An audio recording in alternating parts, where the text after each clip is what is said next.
Okay, so let's talk about the value of coaching. What do you think the value of coaching is? We're improving talents, we're developing talents. We may say improving slash developing talents. I'll share this. So I've got this young guy with me. His name's Aiden. In fact, he was actually going to come today. He's late 20s, and I hired him for sales. Failed miserably. Like within the first 30 days, got into this world and quickly realized, like, wow, sales is tough. And in particularly today's world, with being ghosted and just not responded to. We make the joke. Back in the day, at least people would slam the phone down on you. But I'm not effing interested. Boom. But you also had a good chance, right? Like if you had them on the phone, you could be like, "Whoa," and we could hook them in. Today, it's just getting in touch with people as well. Anyway, he stuck out with me, right? Removed him from sales, became a contractor. He started becoming the community manager of the mastermind group and just stuck it out with this guy. Anyway, we were in the mastermind yesterday and he stood up and he did his thing. He was talking and I was blown away. I was like, whoa, like this kid is actually quite talented and he is quite brilliant at certain roles. And, if I think about it, it wasn't all me, but like we spent a lot of time in this sort of coaching relationship with him. And I saw it yesterday and I got a bunch of clients calling me being like, oh my God, Aiden, oh my God, Aiden, oh my God, Aiden. And I'm not thinking, you know what we should do? We should put him in front of the room. We should get him to actually stand up and start doing some facilitation here, right? Because he's got that sort of cut of cloth. Because finding facilitators is difficult.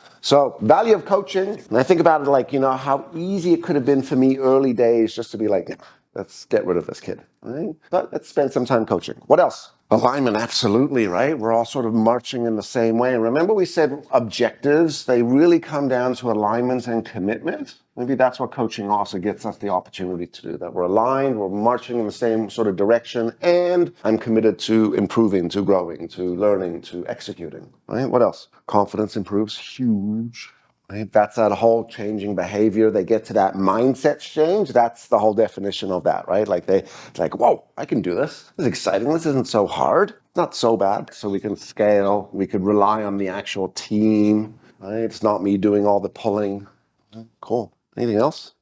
Now, obviously, with this trust, there's what we call the coach, which is you, and then there's the coachee, which is them. And remember, we did that trust formula. Trust equals C plus R plus I divided by self-orientation. And the whole concept of the trust formula was the higher the self-orientation, the lower the trust factor. So in this whole role of coaching, right, if there's the sense, the perception, the feeling that you're doing this for you, my ability to trust the fact that you're going to help me is going to be diminished quite a lot, right? Even though you might be credible, reliable, and there might be a social sort of intimacy there. And the truth to it is coaching is a commitment. Coaching requires an investment of your emotional energy, your time, right? Your actual calendar and your schedule, because you're giving up, Paul, what you were talking about, like I'm giving up doing my own work in order to support you in that. But the intention around that, the objective around that is to get them taking one more. There's something called learnability. And learnability isn't one's capability to learn, it's their motivation to learn. And one of the things we're trying to really instill in these individuals is that learnability, right? That whole, like, how do we sort of break down people's perceptions of failing, right? Specifically, maybe when we're dealing with the younger generation. Like, you got a young guy now that's, maybe a little bit eager, but a little, maybe apprehensive or resistant to falling down. And part of the coaching is to get them to fall down as well. All right, remember as a coach, there's an element of teaching, but we're really addressing 3 areas when it comes down to coaching, right? We call this ASK. Everything's an acronym at WITS, right? ASK is the type of questions, so ask questions, once again, which are done on the adult-based ego state, which are addressing 3 areas. First, attitude. And attitude, let's sort of frame this out a little bit. Attitude is a little bit about mindset. So we spoke about that optimistic mindset, that positive mindset. There's an element around sort of learnability here, which is that motivation to learn. There's sort of maybe commitment to learning, to sort of developing, to improving. And in some cases, this is, if you got someone who's a little resistant, it's not usually the skill or the knowledge that we're addressing with them at that point. It's just their sort of mindset, their attitude, their position, their perceptions to coaching. Their will, yeah. I see these individuals in classes, like in my public programs. So I've got one, we got the Better Human program, which is a version of Better Leader, but it's really focused towards general team members and communication. And there's this one guy that showed up. We kicked off the class last week, 2 weeks ago. So I got session 3 on Friday. And you can tell, this is what we call a prisoner. He was sent to the training. This is a punishment, right? He needs to improve his communication skills because he had a bad interaction and said something that he shouldn't have, and it's an HR thing now. And the will to learn, not there. His mindset, super close. It's like pulling teeth. His learnability, he absolutely very intelligent guy. His commitment, and I know, and we see them all the time, it takes a few sessions to get them into this sort of mind and sort of commitment and attitude of, oh, maybe I should go and try this stuff. We got to get them from prisoners to volunteers. All right. The second thing we're usually addressing when it comes down to coaching is one's skill. Do they know how? Please go write this page. How? Right? I know how to write, right? I know how to use a computer. I know how to sort of put the design together of the website, but the actual content, that sort of creation of the messaging and sort of what we're going to be communicating on that page, that I don't have skill set with. Maybe I've never written these things before. So now from the coaching relationship, we now move into, all right, well, that's kind of like part one I got to deal with here, right? And that's where Josh might need to sit down and say, let's write this together and let's look at the competitors and let's look at ChatGPT and let's look at additional resources. He's like, yes, ChatGPT, excellent, 4.0. We don't even need this new kid. Right? And then number three, their knowledge. Do I know how to apply the skill? All right. So do I know what to do? Right? I have all the mechanics of how to drive the car, but I know how to put those things together in order to get that vehicle moving. Right? Athletes is a really good example of knowledge. So the technical ability, I call it a soccer player or a football player, right? Hockey player, you guys are all fans of hockey. They got the technical ability to skate and to sort of stick handle and to maneuver and stuff. It's how do they put that all together when they're in the game, when they're sort of trying to score and knowing what to do in the moment. We might argue knowledge has a lot to do with their experience.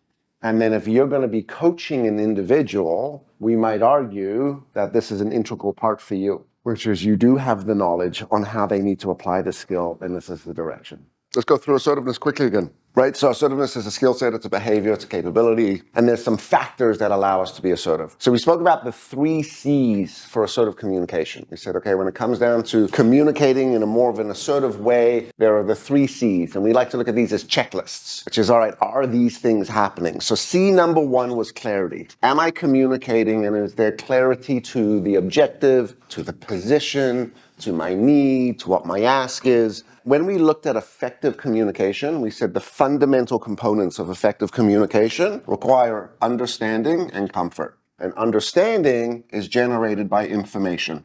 That was the whole analogy of driving on the highway and sort of being stuck in traffic and being panicked and either looking down at the Waze and being like, oh, good, 8 minutes. In fact, Waze did this to me the other day. They said, this will be 8 minutes of traffic. I went, fantastic.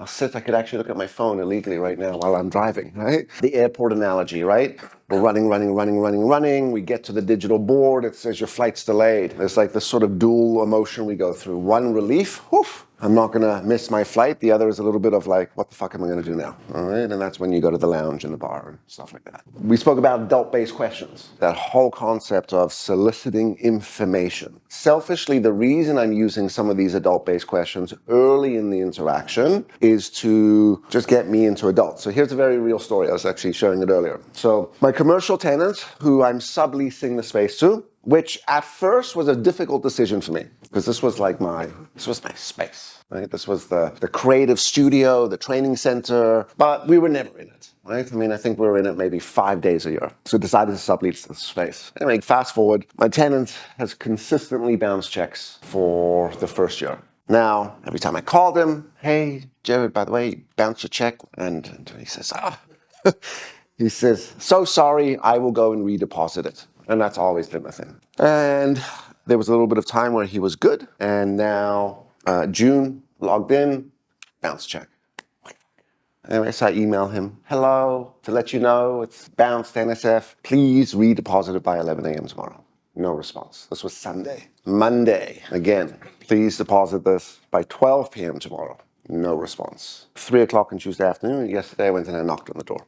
and I'm heated, right? I'm an angry child. I told you a little bit about this, right? It's easy to sort of get into this, right? But back to making sure that I had some of that info, I definitely went in and asked some questions, right? And that's how we began the interaction. Anyway, it's still not a good situation. He's going to leave July 1st, and we're going to keep all the assets and take possession of the office again. But I thought about this afterwards, that if I didn't go in there sort of asking those questions, what's up, what's going on, what is your plan, what is your intention, how do you intend to resolving this, what's happening in your business, how do you want to handle June, I probably would have gotten a little more heated, right? Okay, C number 2, are you actually communicating? The joke about this is we think a lot of it, right? It's in our heads, and we don't always express it. And if we're not communicating, we might end up in that ulterior transaction where there's those two sort of transactions happening at the same time. There's the hints, right? There's the suggestions, there's the nuances that we're dropping, but I'm not actually communicating clearly. Just remember, there's a very fine line between nudging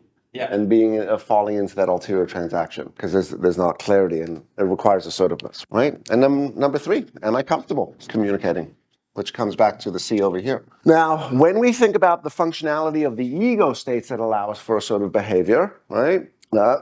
We spoke about blending ego states, but it is anchored on adult-to-adult communication. Because the definition of that is when we are communicating with objectivity and rationality and emotional regulation, which is EQ. So those are the 3 factors. If I'm communicating and I'm being assertive, I'm objective, right? There's an objectivity to where we're going. It's rational. So there is the adult that is driving that. And I'm emotionally regulating, which is that whole stop concept and making sure that we're not getting hooked. If I could do those 3 things, these are the core sort of behaviors that sit behind being assertive. So assertiveness is not this big sort of bravado, let me get loud and be physical and say things more intensely. That's abrasiveness, it's aggression, right? It's really anchored in this neutrality.